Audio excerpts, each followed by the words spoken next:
Hello everybody, thanks for joining. Today I would like to explore some ideas relating to a particular component within the Alien franchise that has always been a driving force or propellant for conversations and theories that have inspired fans for many years.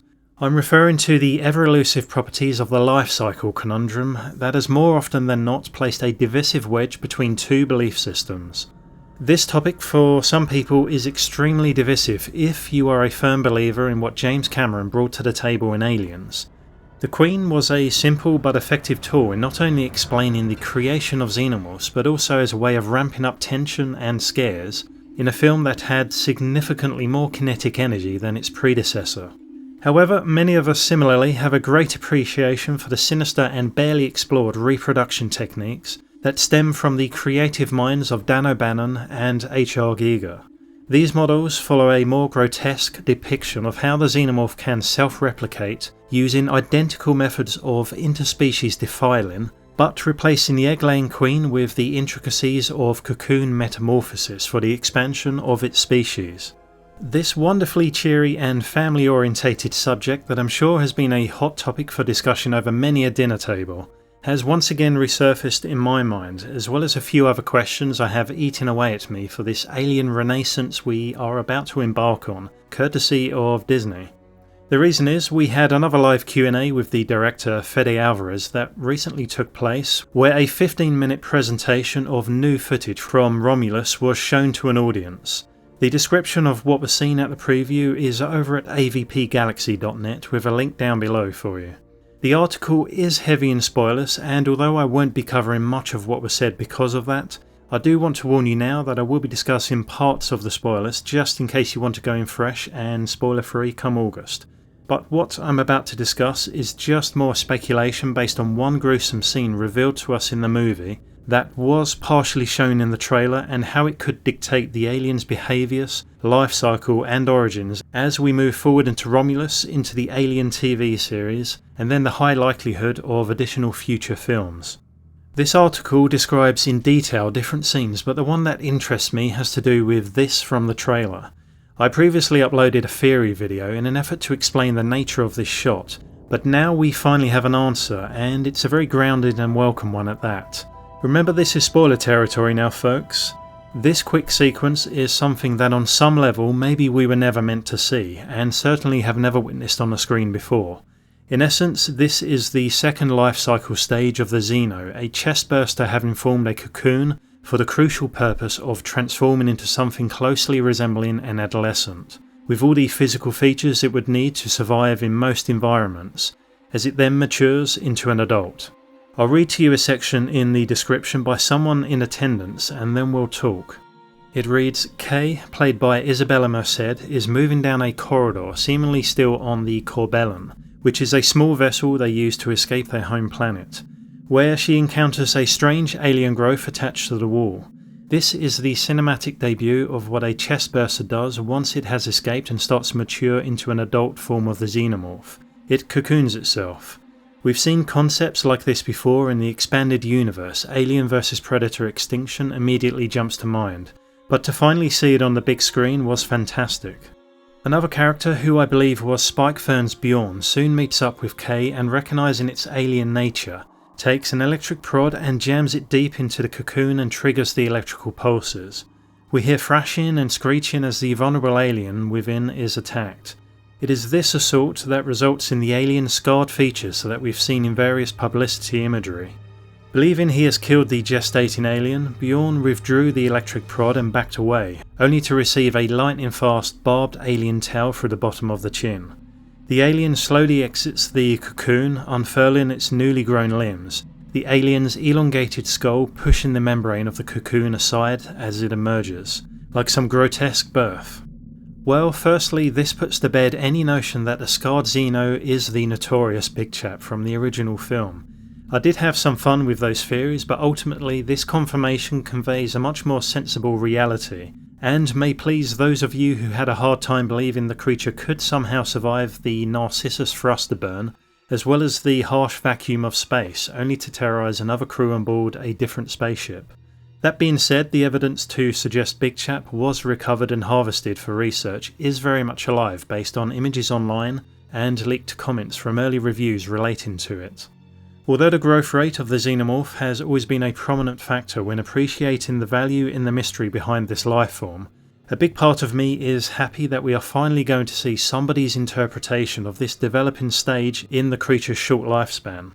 We've had glimpses of something akin to this in Alien and Alien 3, where individuals discover the remains of shed skin from the Xeno's necessity to molt, but nothing as fleshed out, if you'll pardon the pun, as we now know exists in Romulus.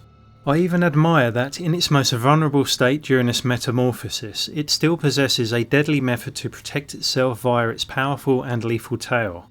It also sounds like this transformation is almost complete when they find the cocoon, as it appears to have everything it needs to hunt and kill effectively. Evidently, it would seem this Bjorn character has never played Alien Isolation, otherwise he would have known that you cannot kill a Xeno with a cattle prod. It only serves to piss it off even further. So however the scene plays out in terms of quality, meaning will it be another cringy poke the weird looking thing like in Prometheus, or will it generate fear and apprehension for the audience as was the tone when Kane inspects the egg in Alien?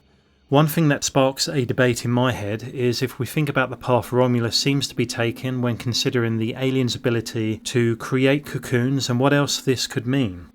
So what about the potentiality of this secreted resinous substance including greater functionality rather than only having utility in trapping a host, as we saw in Aliens? It's also worth noting that the material harvested from the remains, possibly Big Chap, mimics that of the black goo that made its debut in the prequels, which may play a factor in why we might see variations of the creature because of lab alteration. I do wonder if these details, as well as Fede's ambition for Romulus to return to a style of film that closely matches the terror of Ridley's seminal masterpiece, if he will therefore disregard the existence of a queen, very controversial. I think most of us who lived with these films always assumed to some degree that the alien molted its exoskeleton as it rapidly grew off camera, but perhaps never gave it too much thought. But whether the film turns out to be good or not, I do appreciate the keen interest that Fede seems to have in the finer details of alien encyclopedic knowledge, and his respect for the origins of this highly adaptable specimen.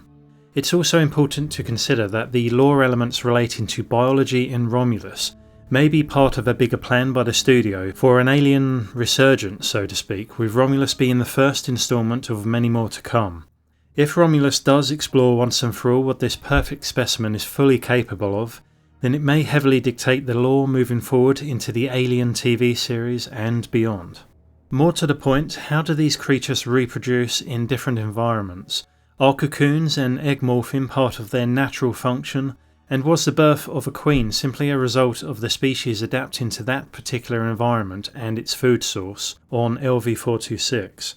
Exactly what is the extent of their adaptiveness and what external factors cause variations in behaviour and appearance in this constantly evolving species?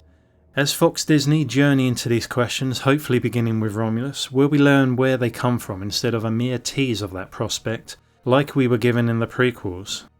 Now, my theory is that within Romulus, as well as the Alien TV show and any future films to come, there is a chance we may never see another alien queen.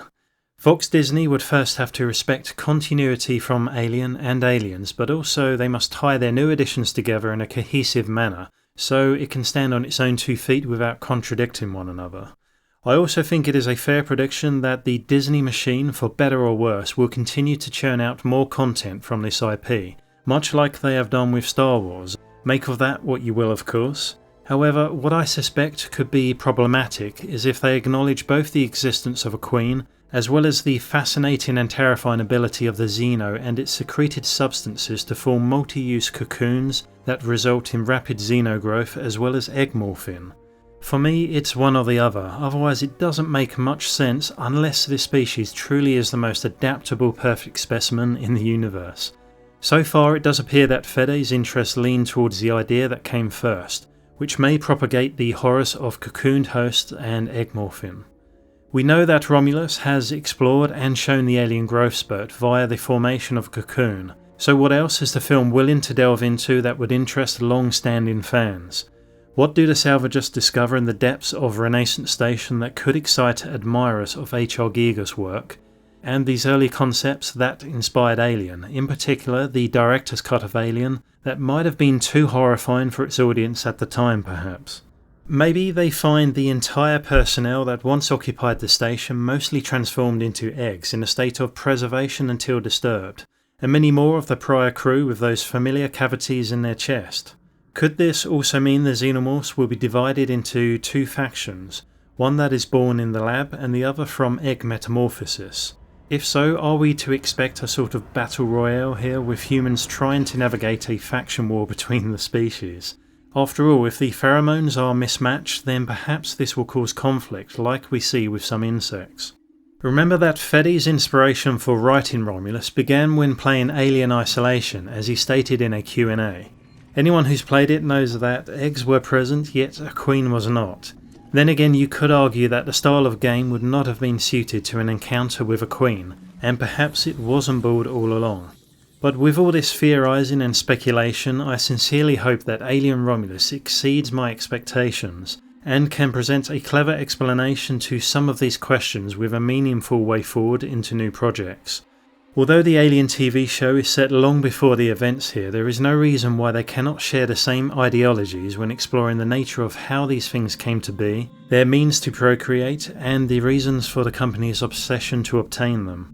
It is a very interesting time for Alien fans, and one that hinges on notable people within the film industry not to make stupid mistakes.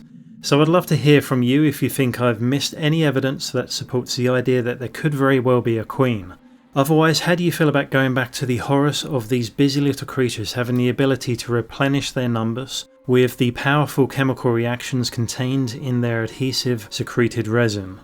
Thanks for watching folks, and I'll see you soon.